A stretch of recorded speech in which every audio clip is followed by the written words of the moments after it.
Komodu nago? Egun guztioi, ongi etorri. Gaur bozemaile agerraldi honetara etortzeagatik eskerrak eman. Gobernu kontseiluan, diputatuen kontseiluan hartutako erabakien berri emango dizuet. Bi erabaki nagusi hartu ditu gaurkoan. Lehenengoak zerikusia du Gipuzkoako urrezko plakarekin eta bigarrenak BIK Gipuzkoarekin. Lehenengo puntuari dagokionez, Gipuzkoako urrezko plaka, urrezko domina da etxe honetako bereizigarri kutxuna, sari garrantzitsuena urtean ematen dena, eta aurtengoan diputatuen kontseiluak erabaki du sari hau urrezko plaka Aspegi elkarteari ematea. Aspegi elkartea dakizuen bezala, 1988 urtean sortu zen elkarte bada, Gipuzkoako emakume profesional eta enpresarien elkartea da. Sortu zenean bere helburu nagusia zen, hain zuzen ere, emakumeen arteko elkarlana, enpresa munduan berdintasuna areagotzea eta alor guzti horietan edo horietan guztietan beren laguntza ematea, egitasmoak aurrera eramatea, elkarlanean oinarrituz eta noski elkarri lagunduz. 650 emakumeek hartzen dute parte Aspegi elkarte honetan eta Gipuzkoako Foru Aldundiak azpimarratu nahi du alde batetik Aspegi elkarteak egiten duen lana, bestetik berdintasunak duen garrantzia gure enpresetan eta gure elkarteetan eta zentzu horretan azpimarratu nahi du Aspegik egiten duen lana eta bereizigarri kutxuna eman nahi dio. Egindako lanari aitortza ematen dio eta baita ikusgarritasuna eman ere Aspegiri eta Aspegik esan nahi duen horri. Alegia berdintasuna enpresa munduan, profesionalen munduan. Helburu horrekin sortu zen urrezko plaka, alegia Gipuzkoako lurraldean egiten ziren egitasmo nagusiak azpimarratu nahi ziren egitasmo honen bitartez, plakaren bitartez, eta hori da hain zuzen ere gaurkoan Aspegirekin egin nahi duguna. Gogoratzearren, alegia egitasmo honek edo plaka honek, urrezko plaka honek duen garantzia azpimarratzearren, gogoraraziko dizkizuet orain arte sari hau edo bereizigarri hau jaso duten hainbat elkarte eta pertsona. Soilik azpimarratzearren pertsona denean saritua urrezko domina jasotzen duela eta elkarte bat denean, alegia pertsona bat baino gehiago osatutako talde bat denean plaka ematen zaiola edo egokitzen zaiola.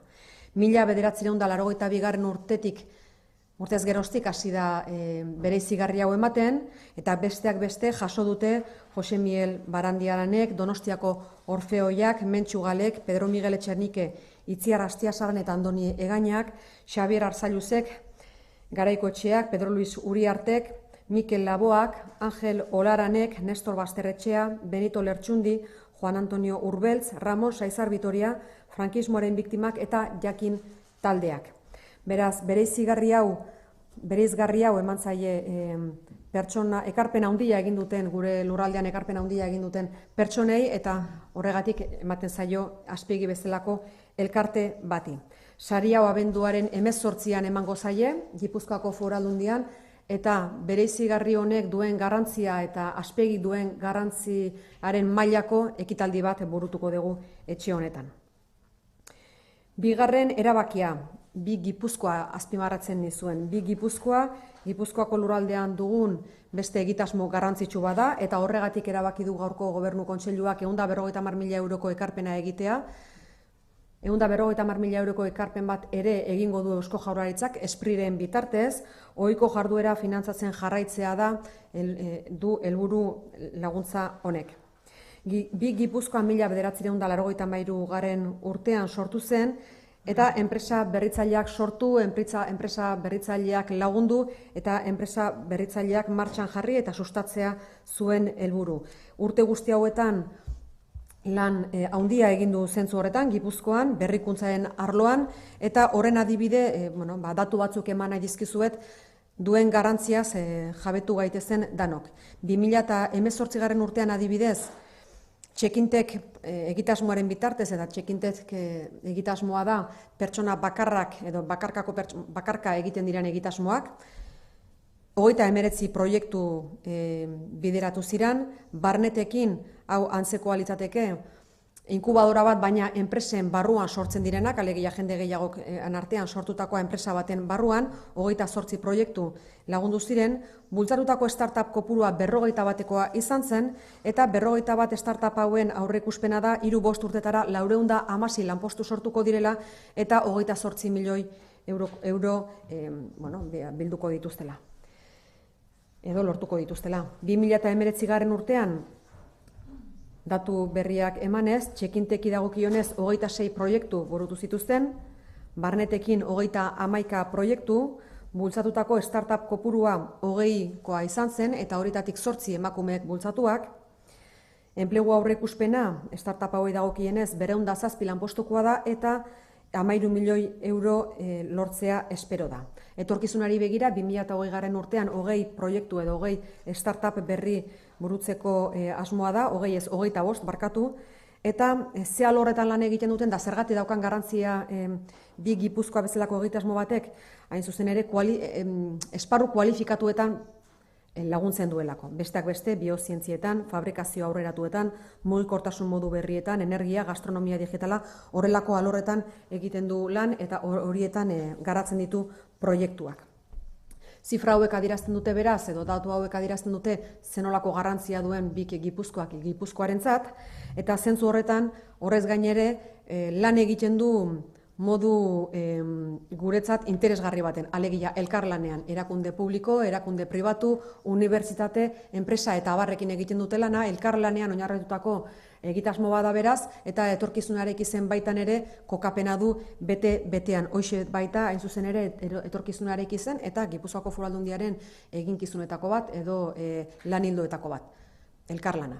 Eta zentzu horretan, diru kopuru hau ematen zaie, bide horretatik lanean jarrai dezaten ohiko jarduerak finantzatuz. Horietxek izango lirateke beraz gaur hartutako bi erabaki nagusiak, gazteleraz aipatuko dizkizuet. 2 decisiones que hemos adoptado en el Consejo de Gobierno de esta mañana. La primera tiene que ver con la placa de oro de la Diputación Foral de Guipúzcoa y la segunda con BIC Guipúzcoa.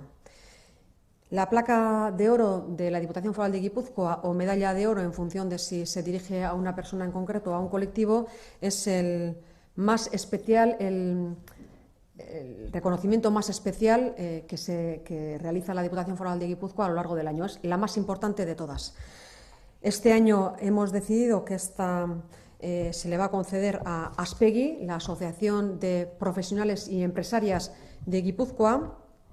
Aspegi se creó el año 1998, trabaja en ámbitos principalmente como en ámbitos de la igualdad, en el ámbito de la empresa y en el ámbito profesional. Es una asociación que hace una labor encomiable en este ámbito.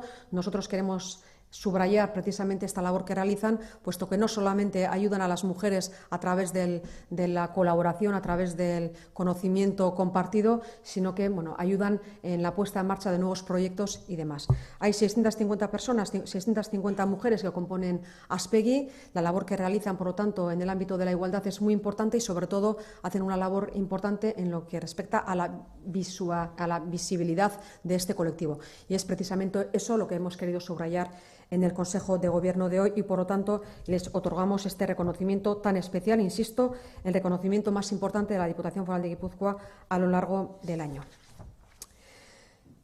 Os decía en castellano que tal es la importancia de esta placa, de esta medalla de oro que concede la Diputación Foral de Guipúzcoa, que hasta ahora, desde que se puso en marcha en el año 1982, se ha concedido a personas de la talla de José Miguel Barandiarán, Xavier Arsallus, Carlos Garaycochea, Pedro Luis Uriarte, también a Menchugal, Pedro Miguel Echenique, Itziar Astiasaran y Andoni Egaña, Mikel Laboa, Ángel Olaran, Néstor Basterrechea, Benito Lerchundi, Juan Antonio Urbeltz, Ramón Saizar Vitoria, víctimas del franquismo y Jaquín Taldea. Por lo tanto, es evidente que es un reconocimiento a personas de una aportación muy importante, que realizan una aportación muy importante y, por lo tanto, les otorgamos el reconocimiento más importante de la Diputación Foral de Guipúzcoa. Vamos a conceder este premio el 18 de diciembre aquí en la Diputación Foral de Guipúzcoa y vamos a intentar, desde luego, pondremos todos nuestros medios al alcance para que el evento esté a la altura del reconocimiento y también del propio colectivo Aspegi, de estas mujeres profesionales y empresarias. Segunda decisión que hemos adoptado en el Consejo de Gobierno de hoy tiene que ver con BIC Guipúzcoa. Como sabéis, es un proyecto que se puso en marcha ya en el año 1993 para fomentar empresas innovadoras en el territorio. La decisión que hemos adoptado hoy es una financiación de 150.000 euros que realiza la Diputación Foral de Guipúzcoa, al que acompañan también 150.000 euros que concede el Gobierno vasco a través de la SPRI a este proyecto, que es importante y no solamente lo es porque lo diga yo, sino que realmente hace una labor encomiable en el ámbito de la innovación, en el ámbito de la creación de empresas.